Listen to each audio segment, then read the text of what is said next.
They told me I was nothing more than an extra mouth to feed, as if my existence was just another bill they couldn't afford. I ate last, slept least, and was always blamed first. But what they didn't know was, I was listening, watching, and learning. Years later, when the roles reversed, I didn't just come back. I came back with the deed to their apartment. And I raised the rent. If you've ever been underestimated, overlooked, or outright dismissed, this story is for you. Stick with me till the end, because revenge is best served in monthly installments. And if you've ever dreamed of proving them all wrong like this video, comment with your own story and subscribe for more unshared truths. I was born into a world that already whispered resentment. My arrival in that cramped apartment didn't bring joy, it brought annoyance. I still remember the look on their faces. My older siblings glanced sideways, my mother's lips pressed tight, like she'd swallowed the news and couldn't spit it out. My father cleared his throat, then asked, "An extra mouth to feed?" Right now. From day one, I carried the weight of their calculations. Groceries, electricity, rent, each grown at my presence a silent ledger entry. I became the interruption in their careful symphony, the note that made everything sour. At mealtimes I swallowed first. Bread torn at the edges, soup cooled at the table, eyes bored into me like I was a lesson they didn't want to learn. "You take less," they'd say, so I did. I learned early how to shrink myself, to tuck my appetite into a tiny corner, to pretend hunger was just an inconvenience I could ignore. When my grandparents offered to chip in, my parents would grit their teeth and say, "It's our responsibility."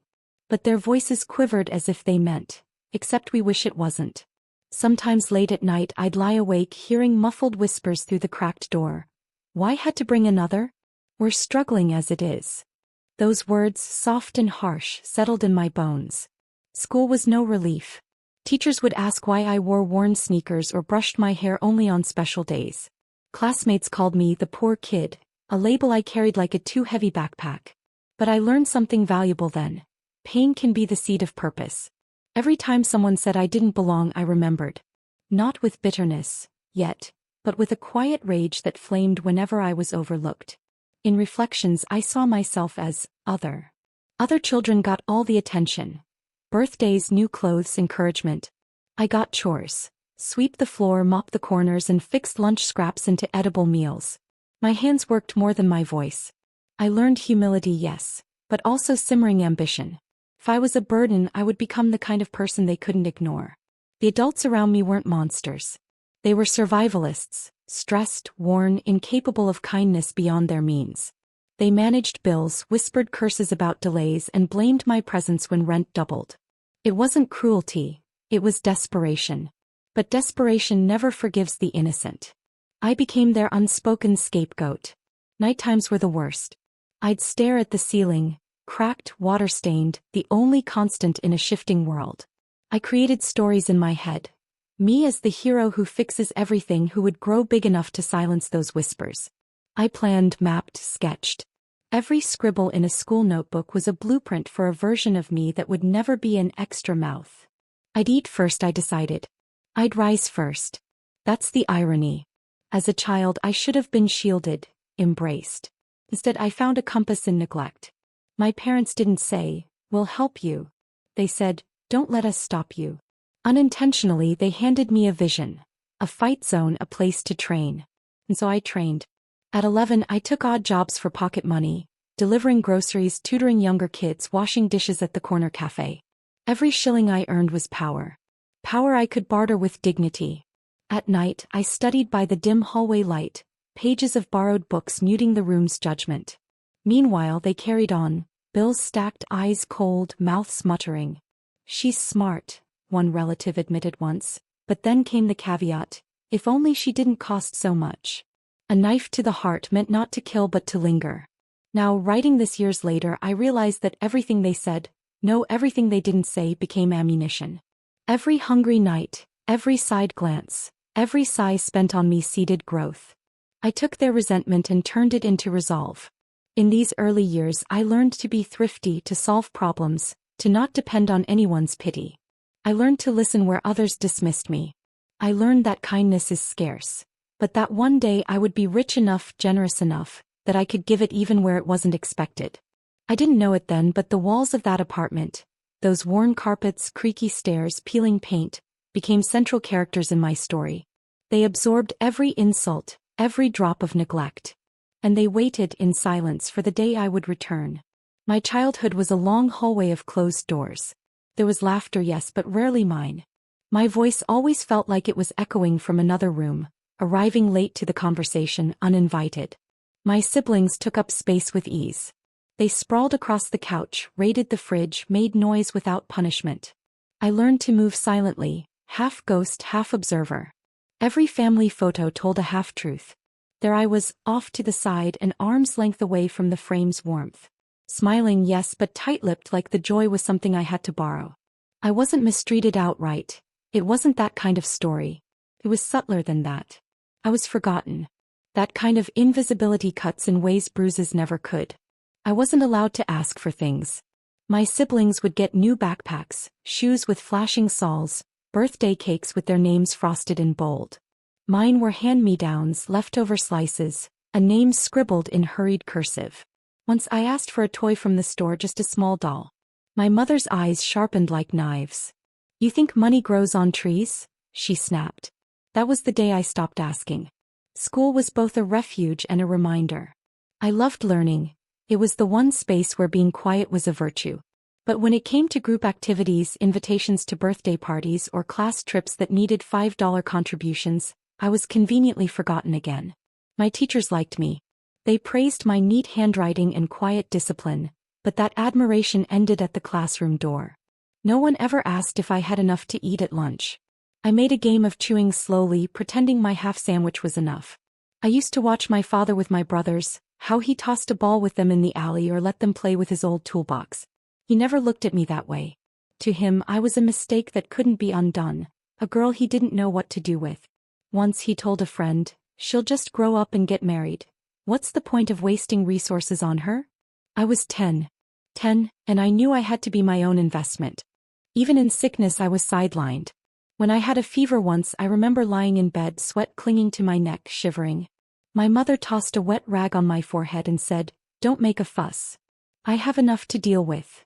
I curled into myself, wondering how many other kids had to whisper their pain so it wouldn't become a burden. The worst part was the pretending. Pretending I was okay. Pretending their absence didn't matter. Pretending I didn't see the favoritism, the extra meat on their plates, the longer hugs, the softer voices. At family gatherings, I sat at the kids' table until I was too old for it, then stood in the background, offering to help with dishes so I wouldn't have to face the loneliness of the living room. But I watched. I watched everything.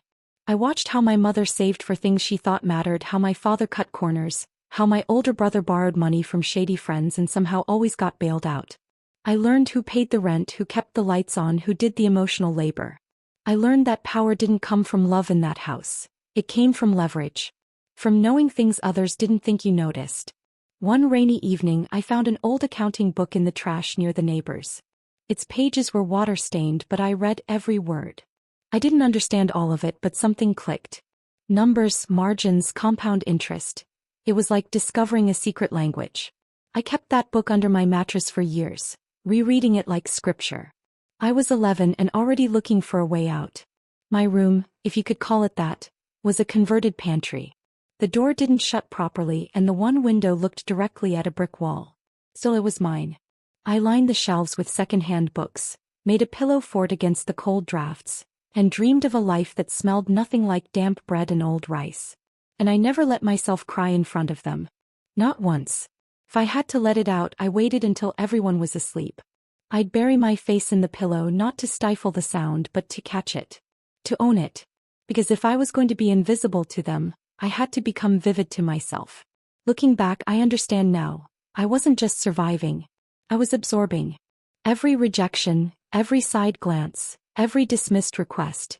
It built layers around me. Not walls but armor. I became strong not in spite of my childhood but because of it. And yet there was always that flicker of longing. Even the strongest child wants to be held sometimes. I used to imagine a different mother, one who noticed when I skipped dinner, who asked how my day was. I used to imagine a father who'd teach me how to fix things instead of telling me to leave the room. But life had other lessons for me. I wasn't born into comfort. I was born into contrast. And contrast sharpens clarity. By the time I was 13, I stopped waiting to be seen. I made a promise to myself. One day I'd live in a space where I controlled the temperature, the light, the locks. One day I'd buy walls that couldn't talk back, floors that remembered my footsteps with respect. I didn't know it then, but I would return to the very place that erased me, not for revenge but to rewrite the ending. Because even shadows, when they last long enough, start carving the way toward the light.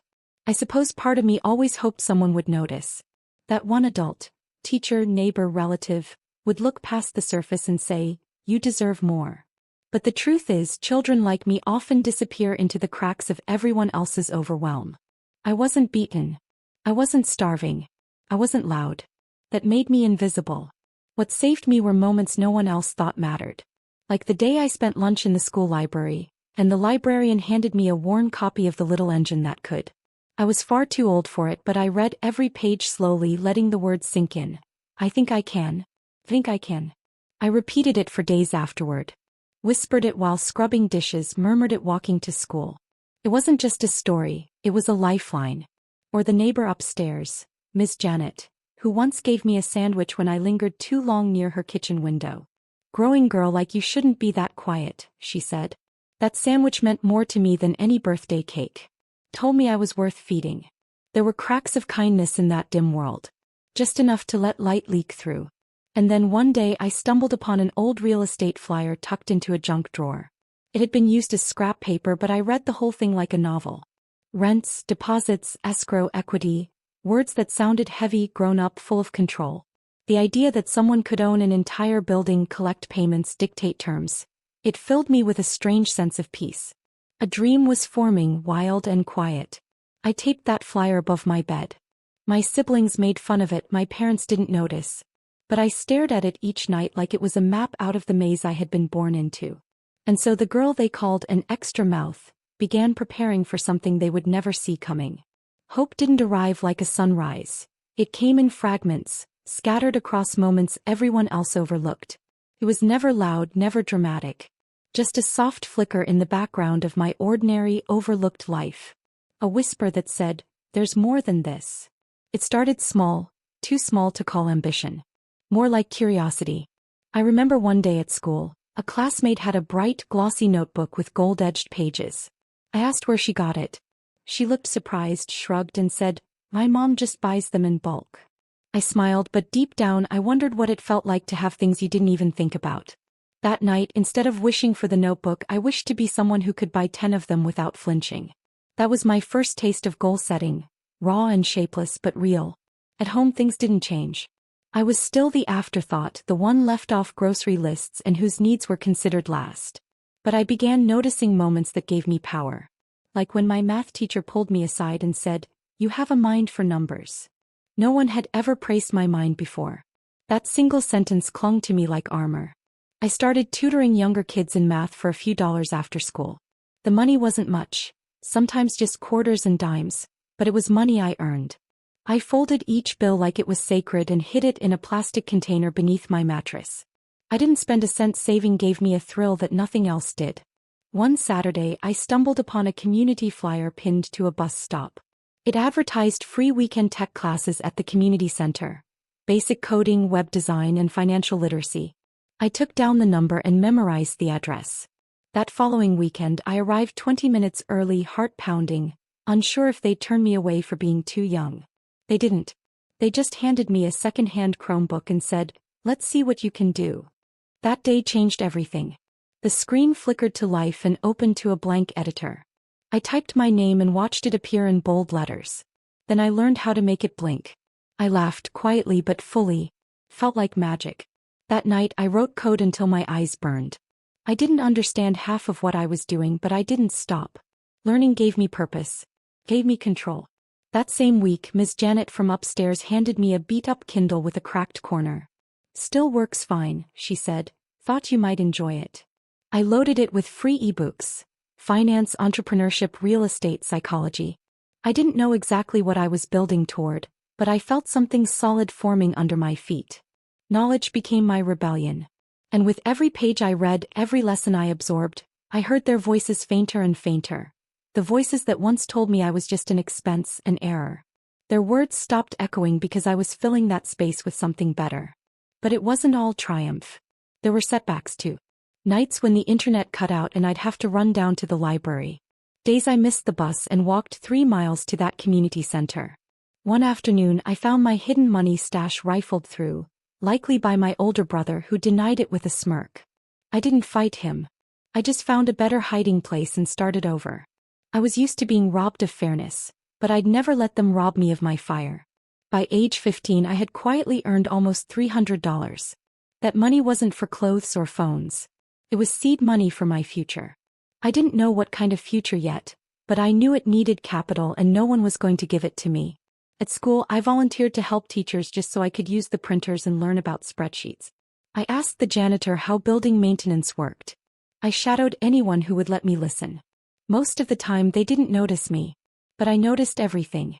I even started watching YouTube videos in the library about real estate investing. Words like equity, ROI, and mortgage leverage became part of my internal vocabulary. It was like learning a language no one in my house spoke. One that gave me access to rooms they couldn't even imagine. My family noticed my absence in small ways. They teased me for staying late at school. My mother once said, "You think being smart will buy you love?" I didn't answer her because she was right. I didn't want love anymore. I wanted ownership. Of my time. Of my peace. Of my life. There was one teacher, Mr. Ellis, who seemed to get it. He once pulled me aside and said, "You don't talk much, but when you do you sound like someone 10 years older. Whatever you're working on, don't stop." That was the first time an adult had ever told me not to quit. It mattered more than I could explain. So I didn't quit. I kept saving. Kept reading. Kept building websites for small local businesses for $20 here and there. I didn't spend my weekends watching TV or going to parties. I spent them building skills. Hope became my habit. Every morning I woke up, I didn't see the same cracked ceiling with dread. I saw it as temporary.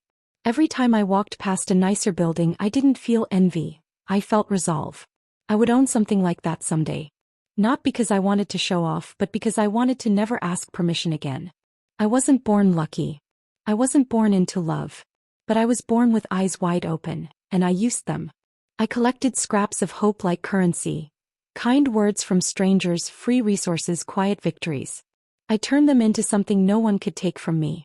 And slowly, the girl they never invested in began investing in herself. Dreams are beautiful, until they clash with the brutal weight of the real world. By the time I turned 16, my vision was clear. I didn't just want to escape. I wanted to own something permanent.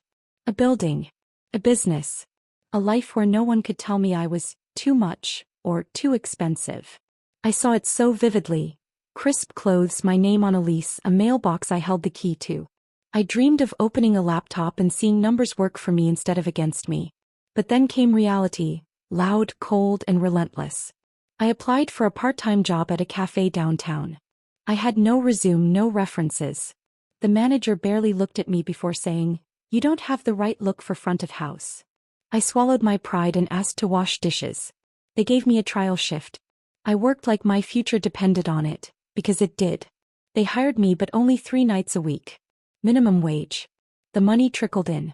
Most of it vanished into family emergencies, or borrowed loans, that were never returned. I didn't fight them. Not yet. I still lived under their roof. Still depended on their fridge, their silence, their ceilings. That dependency ate away at me. Worse, school became harder to balance. I'd show up half asleep, assignments wrinkled and rushed, smelling faintly of bleach from the cafe. My grades slipped, and teachers who once praised me now frowned in concern. "You're not like you used to be," they said. I wanted to scream, "I'm more. I'm more than I've ever been." But all they saw were late papers and tired eyes. At home no one asked how work was. My parents only cared that I contributed to groceries when they ran short. My siblings rolled their eyes when I said no to outings. "You're so uptight now," one said. "All you care about is money." They didn't understand. This wasn't about money. It was about proof. Proof that I could build a life on my own terms. That I could one day sit at the same table as landlords, investors, professionals, and not flinch. But the road to that table was steeper than I imagined. One night, after a double shift, I came home to find my bedroom ransacked. The plastic container with my savings was gone. Gone. Over $600 I had scraped together for 2 years. I stared at the empty space under my mattress, my body frozen, my thoughts crashing. I knew who took it. My older brother had been slipping lately. Bad friends, bad habits. I confronted him, barely managing to keep my voice steady. He laughed in my face. "It's not like you earned it the hard way," he said. "You hoard cash like a little freak. You'll make more." That night I cried, not out of sadness but out of rage. Not just at him but at myself. For believing I could outsmart the gravity of my circumstances. For thinking I could quietly climb out without someone grabbing my ankle and yanking me back. I skipped school the next day. Sat alone in the park, hoodie pulled over my head, notebook in hand. I listed everything I still had. My job, my knowledge, my drive. And I made a decision. If I wanted a different life, I had to move differently. No more hiding money in a mattress. No more waiting for permission.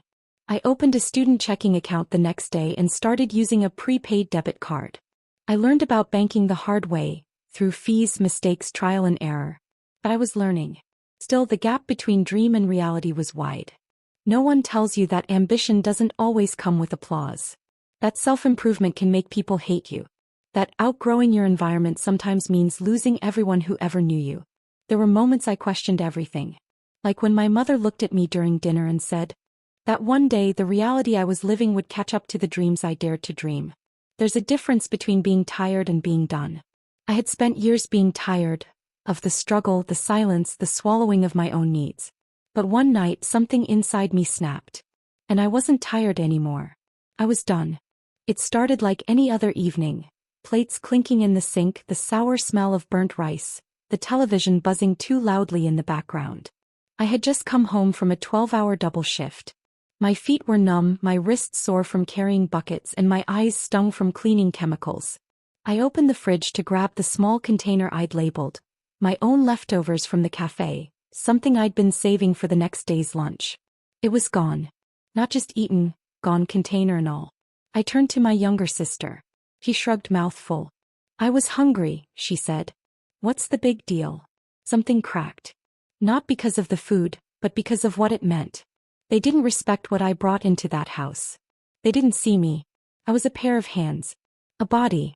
A source of money and chores. Disposable. Invisible. I didn't scream. I didn't throw anything. I just walked to my room and shut the door, heart pounding like it wanted out. That night I didn't sleep. I stared at the ceiling, thinking of all the nights I'd swallowed my pride, all the times I'd let it slide, the stolen money, the cruel words, the cold indifference. Then around 3 a.m. I opened my laptop and typed into the search bar, "Youth shelters near me."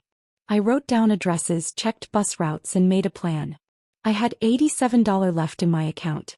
Not much, but enough. The next morning, before anyone else woke up, I packed a small duffel. A few clothes, my Kindle, my debit card, and the notebook where I'd written down all my future plans. I left a note on the kitchen table. It didn't say, "Goodbye." It just said, "I'm not your burden anymore." Walking out that door felt like stepping into open air after years in a cellar. The sun stung my eyes. The wind bit through my jacket. But I had never felt more free. The shelter wasn't glamorous. It smelled like bleach and regret. But the staff looked me in the eyes when they spoke. They handed me clean sheets, pointed to a bunk and said, "You're safe here." No one asked why I left. They didn't need to. They saw the answer in the way I clutched my bag. Over the next few weeks, I began piecing together a new version of life.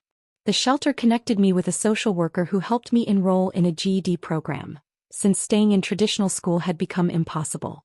I found a new part-time job at a small bookstore that paid less but treated me like a human being. I started rebuilding from scratch. The hardest part wasn't the adjustment, it was the isolation. I had no one. No family calls. No friendly texts. At night, when the shelter lights dimmed, I'd lie awake and wonder if I had made a mistake. I'd press my face into my pillow and think about birthdays they never remembered, meals I cooked they never thanked me for, and years of service that bought me nothing but a bruised spirit. I missed the idea of family more than the people themselves. I longed for warmth, but not from those who had only given me frost. And that longing made me question everything. Did I walk away too soon?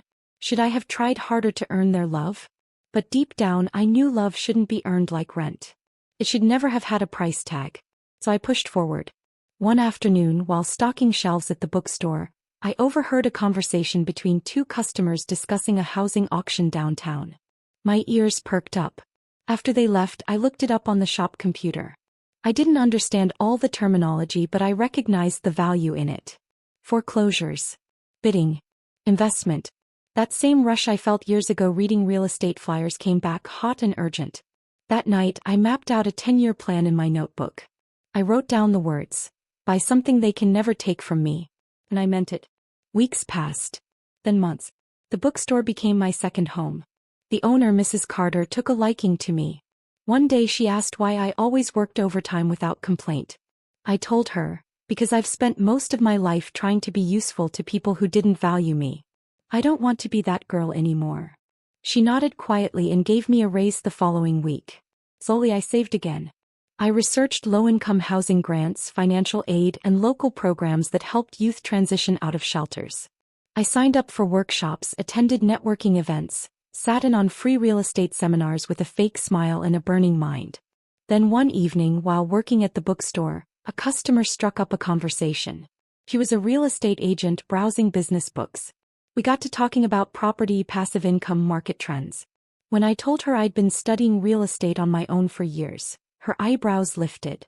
"You're sharp," she said. "You ever think about working in the field?"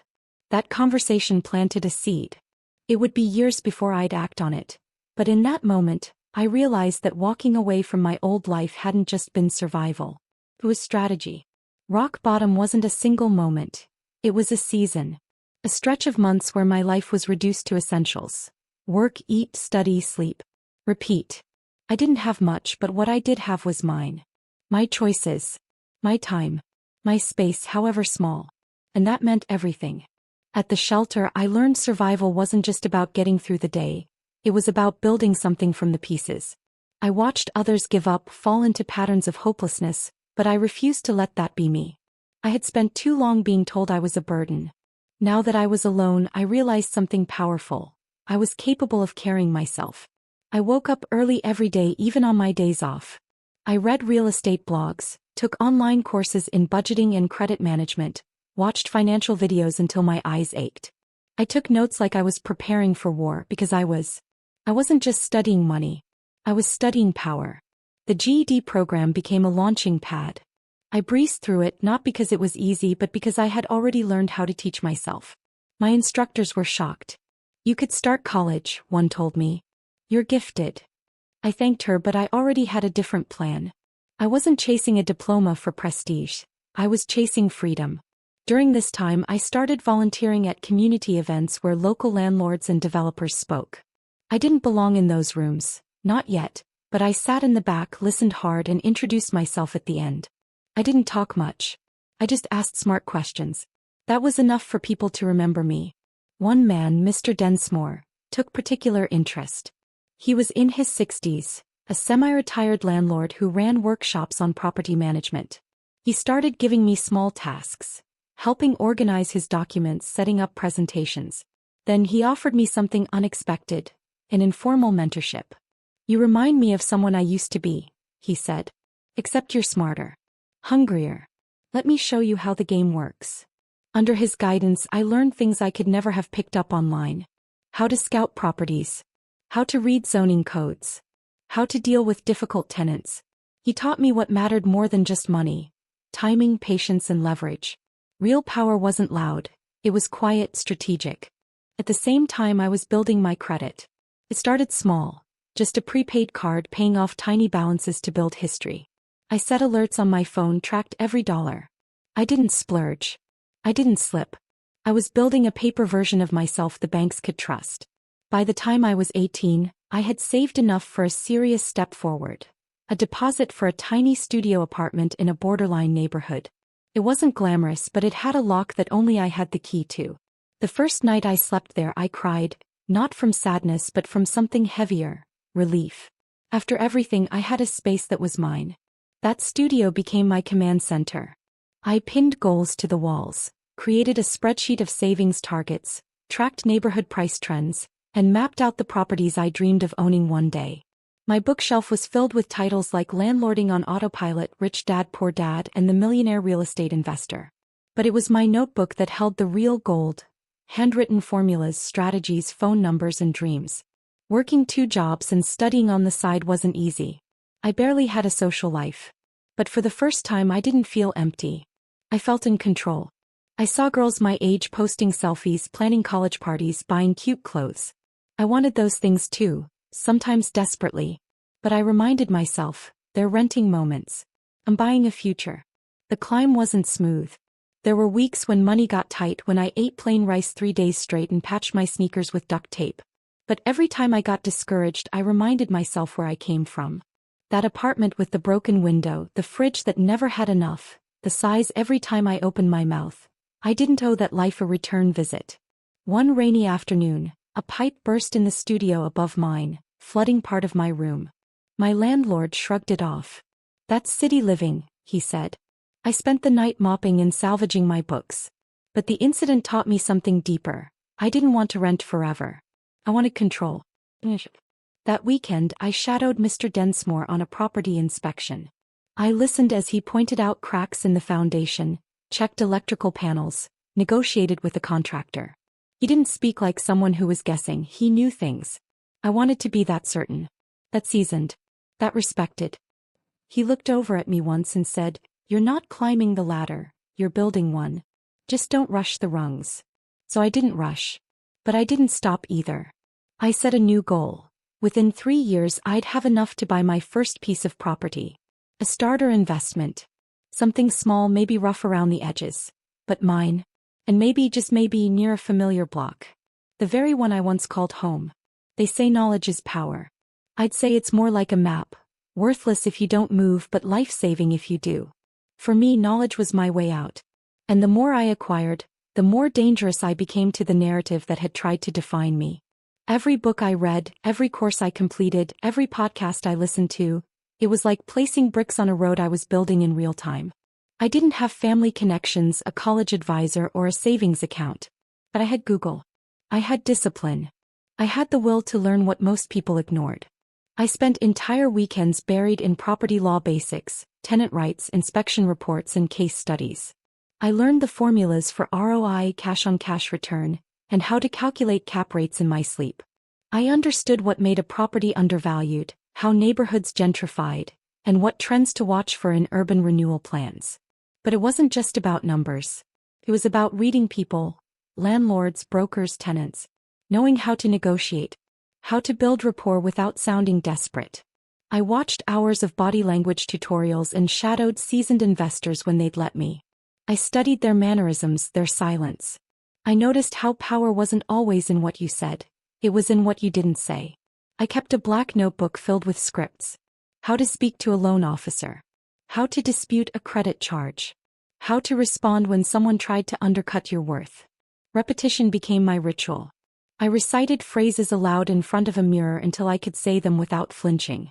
And then came the leap. I enrolled in a local real estate certification course.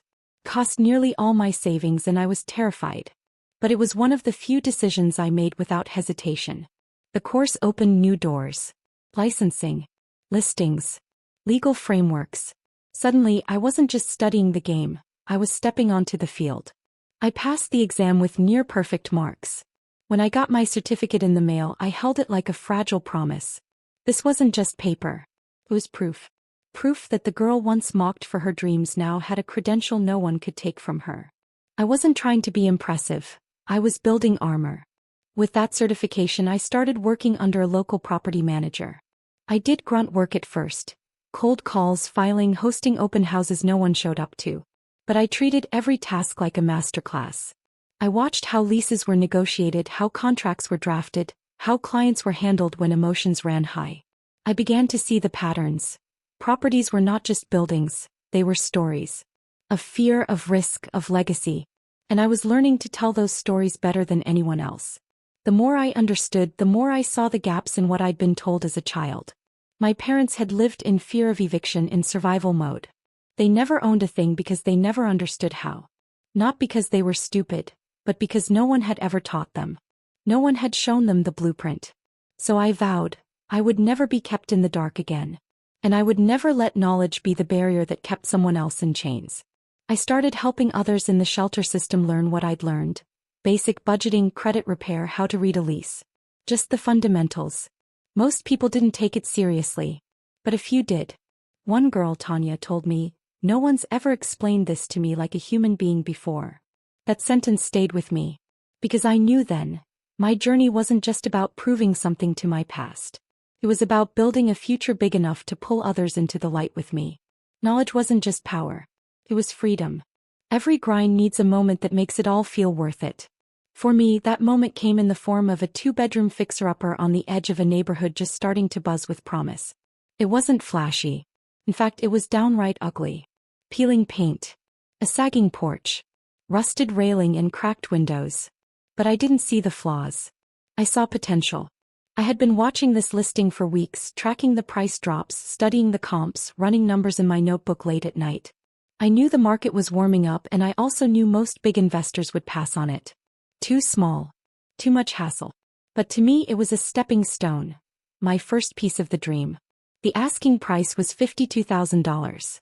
Through savings, side jobs, and a microloan I had worked hard to qualify for, I scraped together just enough to make an offer. I submitted the paperwork with hands trembling, heart pounding. The next 3 days were torture. I checked my phone every hour. Every email ping made my stomach flip. Then the call came. "They accepted your offer." I didn't cry. I didn't jump or scream. I just sat there, still stunned and smiling. It was the kind of quiet victory that echoes louder than any applause. I signed the documents with a notary at a public library table, using a pen I had borrowed from the front desk. No fanfare. No champagne. Just me, a stack of papers, and a burning sense that I had just changed the course of my life forever. The house needed work, no doubt about that. I didn't have the funds to hire professionals, so I rolled up my sleeves and learned by doing. YouTube became my contractor. Friends from my certification class pitched in where they could.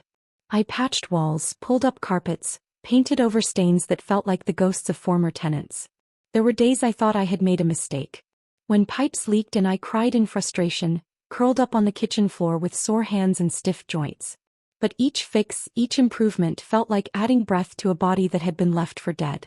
After 2 months of sweat and makeshift meals, I listed the house for rent. I priced it fairly, enough to start earning back my investment, but affordable enough for a young couple or a small family trying to get their own fresh start. Within a week, I had my first tenants. They were kind, grateful. They cried when I handed over the keys. And just like that, I became a landlord. That first rent payment felt surreal. It wasn't about the money. It was about the symbolism. I wasn't just surviving anymore. I was generating. I had created something sustainable. Something that worked for me even while I slept. I took a copy of that first rent check and taped it inside my notebook, right next to the note I had written years ago that said, "Buy something they can never take from me." Now I had it. The first win didn't make me rich.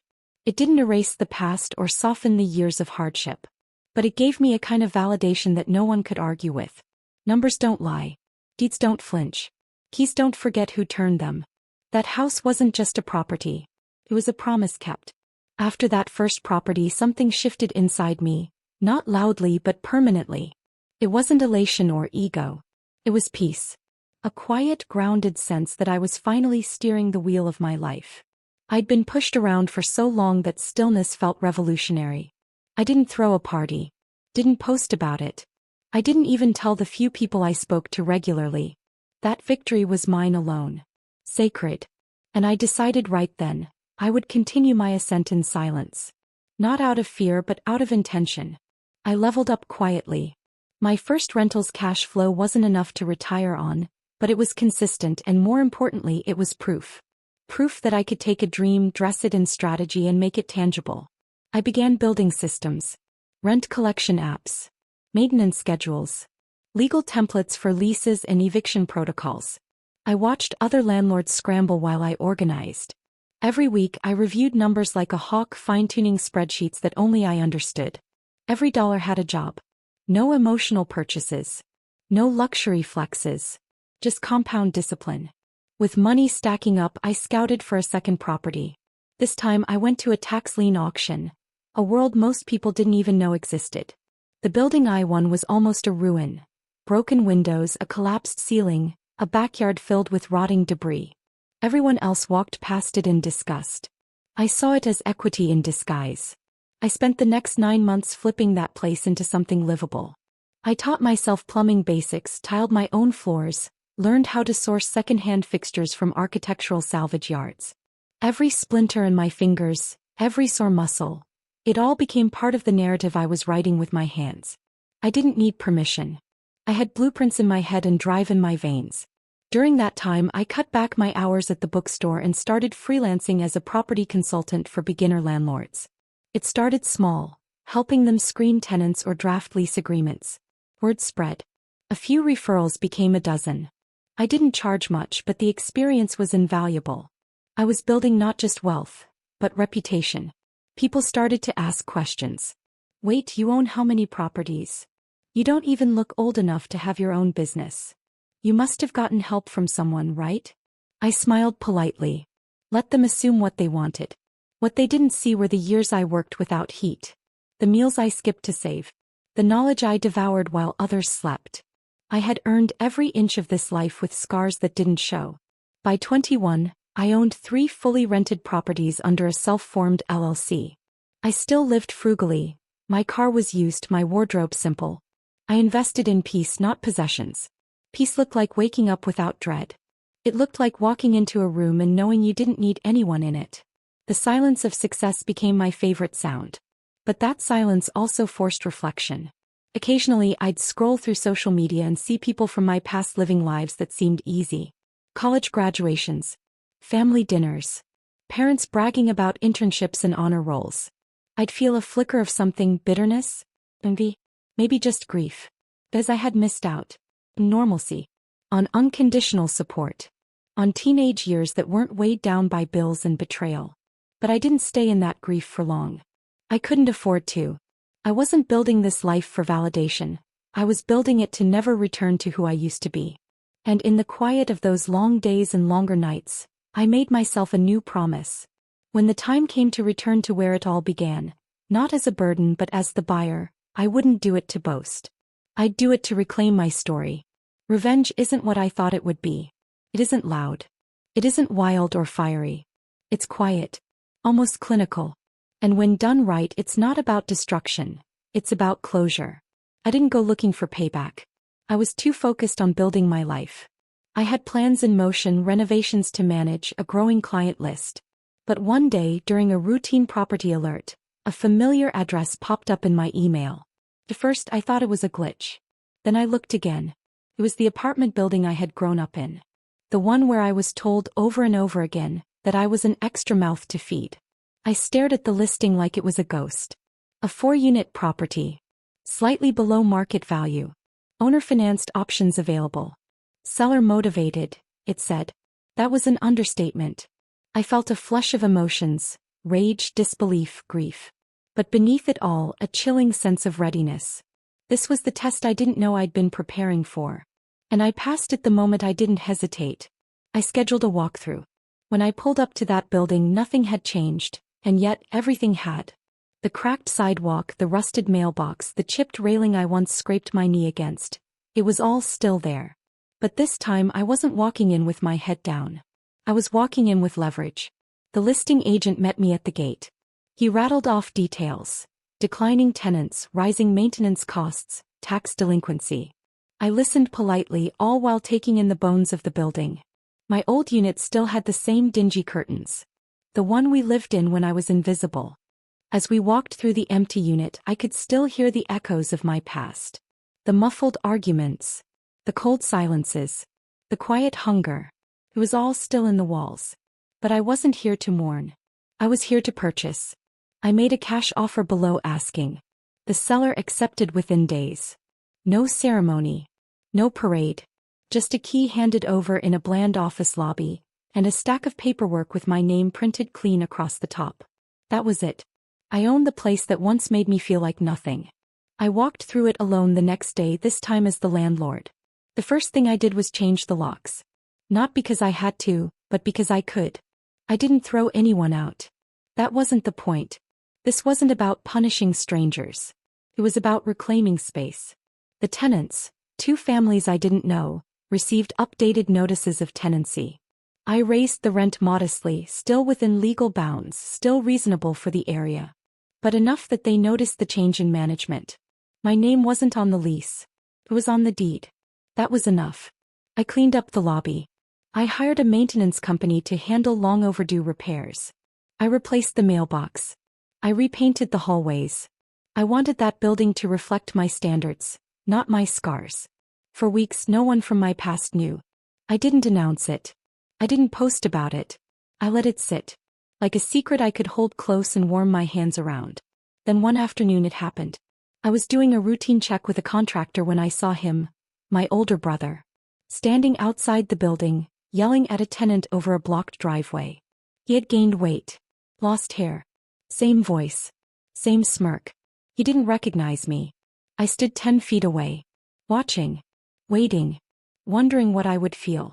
But I didn't feel triumph. Or spite. Or even satisfaction. I felt nothing. Because he didn't matter anymore. I walked past him, clipboard in hand, contractor by my side, and entered the building like it belonged to me, because it did. He glanced my way. Eyes narrowed. Hesitated. But said nothing. I disappeared behind the front door, heart steady. That night I lay in bed staring at the ceiling and replayed the moment. Not to gloat, but to honor how far I'd come. I had imagined revenge in so many forms growing up. Screaming matches. Public confrontations. Grand gestures. But now I understood the truth. The best revenge is dignity. It's walking away from a battlefield without scars. It's owning the land where they buried your worth and building something better on top of it. Later that month, word must have spread. I received a call from a number I hadn't seen in years. My mother's. I didn't answer. She texted instead, "I heard you bought the building. Can we talk?" I stared at the message for a long time.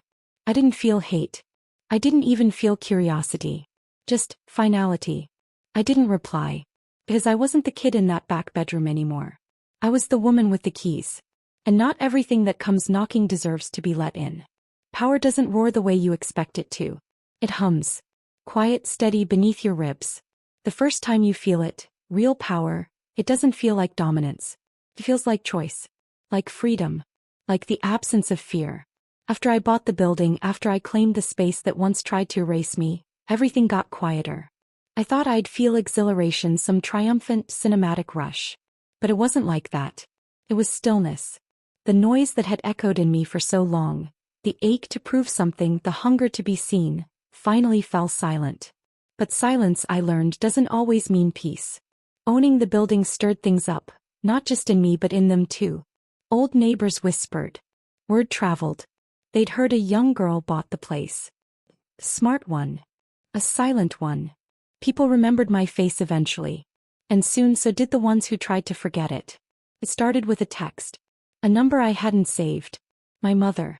I heard you bought the place. Can we talk? I stared at the message for days. I'd imagined this moment, dreamt of her begging, repenting, groveling. But now that it was real, all I felt was weight. Not anger. Not joy. Just something heavy and slow pulling at my chest. Eventually I said yes. She asked to meet in person. No one else. Just us. I agreed, out of curiosity more than compassion. We met on the stoop of the building. The same place where I used to sit in the cold, waiting for her to remember I hadn't eaten. She looked different. Older of course, but also smaller somehow. Like time had pressed her in. She didn't make small talk. Just got to it. I didn't do right by you, she said. The sentence landed like a stone. She fumbled with the rest. Talked about survival, about stress, about raising too many kids with too little money. She didn't justify, but she didn't fully own it either. Still, hearing her acknowledge even part of it felt strange. Not healing. But real. I didn't interrupt. I let her speak. That was my power. When she finally stopped, she asked, "Do you hate me?" I thought about that for a long moment. "No," I said. "But I don't owe you anything either." She nodded. She didn't argue. Maybe she expected that. Maybe she even agreed. We parted without promises. Then came my brother. He didn't text. He showed up. I was at the building overseeing some minor repairs when I saw him across the street. He was thinner than I remembered, but his energy was the same, restless, scattered, prideful. He walked over like he belonged there. "I heard you're the new landlord," he said. I raised an eyebrow. "Look, I'm not here to start anything," he added. "Just thought maybe we could talk. Catch up." I didn't answer. Just crossed my arms and waited. He danced around the topic for a while. Compliments, half apologies, vague memories. Then, as expected, the truth came out. He needed money. "I've been going through a rough patch," he said. "Just something to hold me over." I looked at him for a long time. This was the same person who laughed when I cried over stolen lunch money. Who took my savings like it was his right. Who told people I was acting too good for the family. And now he was asking me for help. I could have said a lot. I could have listed every wrong, recited every insult, replayed every memory where he made me feel like less than nothing. But I didn't. Instead I said, "I hope you figure it out. But I'm not your solution." His mouth tightened, but he didn't argue. He knew. Somewhere inside he had always known this day would come. When the tables turned, I didn't throw anyone off. I just stopped feeding people who never cared if I starved. And that shift, that refusal to seek revenge through cruelty, was what made it real. People think revenge is about fire and fury. But it's not. The sweetest kind of revenge is having the power to say no with grace. To walk away without bitterness. To no longer need what they were never willing to give. After that, things changed. Word spread. Some tried to reconnect, others to renegotiate their relationship with me. But I kept my circle small. Intentional. I wasn't unkind, I was unavailable. I no longer set myself on fire to keep others warm. And the more I stepped into that space, the clearer it all became. I didn't just survive them. I had surpassed them. People think family is blood. That it's the people who raised you or the ones who share your name. But I learned, sometimes painfully, that family isn't biology. It's belonging. It's protection. It's choice. After everything, I had to rebuild not just my bank account, not just my career, but my definition of home, of love, of what it meant to be seen. And that began with me. For so long, I had moved through life with the lingering belief that I had to earn affection, that I had to perform for approval. But success, ironically, stripped that belief away. Once I reached a place where I didn't need anyone's validation, I finally asked myself, what kind of love do I deserve? It wasn't conditional love. It wasn't silence. It wasn't the kind that showed up only when it needed something. It was the kind that held space. That listened. That stayed. I started small. I reconnected with Ms. Janet, the neighbor who once gave me sandwiches through the window. She was older now, retired, living with her daughter. When I visited her for the first time in years, she cried. "I knew you were going to be somebody," she said, her voice shaking. I told her the truth, that her small kindness saved me more than she ever knew. He hugged me like a mother. Like a real mother. Then there was Mrs. Carter, the bookstore owner who gave me my first safe job. I invited her to lunch and handed her an envelope, my first donation to her literacy program. "Use it to help someone who reminds you of me," I said. She smiled. "Then I'll need a second building." These were my people. Not the ones who raised me. The ones who raised me up. Over time, my circle expanded, not in size but in depth. A mentor. A fellow landlord who became like a big sister. A former tenant turned friend. These weren't flashy relationships. They were steady, chosen, nourishing. And as I surrounded myself with love that wasn't tied to guilt or guilt trips, I started becoming someone I never thought I could be. At peace. I didn't just own property anymore. I owned my voice, my time, my boundaries. I stopped explaining my choices to people who weren't invested in my well-being. I stopped proving myself to people who only wanted me small. Instead, I poured into others who needed someone to believe in them the way no one believed in me. I started a workshop series at a local community center, From Rent to Riches. I taught young women in shelters and underfunded schools how to manage money, build credit, and begin investing in their own worth. I didn't promise miracles. I just handed them a map, like the one I had to draw blind. Some days, I'd catch one of them looking at me the way I used to look at people I thought were untouchable. And I'd remind them, "You're not too late. You're not too broken. And you are never just an extra anything." One of the girls, a soft-spoken 15-year-old named Kiara, asked me once, "Don't you hate your family for how they treated you?" I paused before answering. "I used to," I told her. But then I realized, If they had treated me better, I might have waited for permission. Instead, I learned how to give myself everything they refused to. That's the truth no one tells you about pain. It hurts like hell, but if you survive it, it gives you an edge that comfort never could. And if you're lucky, it gives you purpose. I now walk into every room with quiet confidence.